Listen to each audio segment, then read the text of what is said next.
ห็นรถทัวร์วิ่งกายยามใดตกใจว่ำรถพี่น้องเอ้ยคิดฮอดบ้านคิดฮอดหมอสิทธิ์อมออยู่พี่น้องคิดฮอดแต่ยามใดว่าสิฮอดสงกรานต์เนาะเดือนใดสิฮอดสงกรานต์นี่คิดนำอยู่คู่มื้อคู่เว้นทุกเลยบ่แม่นหยังดอก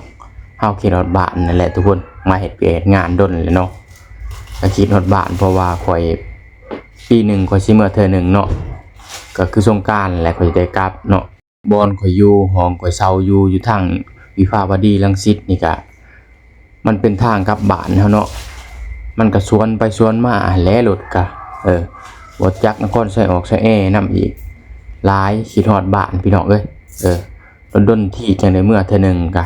บ่ว่าไผแหละเนาะมาเฮ็ดเวียกเฮ็ดงานกันหลายหลายปีแหละ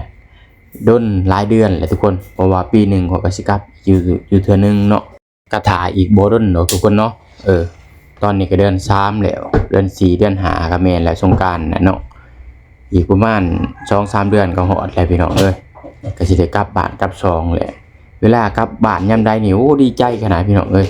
บ่คือกับตอนลงมาได้ตอนลงมานี่หน้าง้อยเลยไฟมันกันเนาะ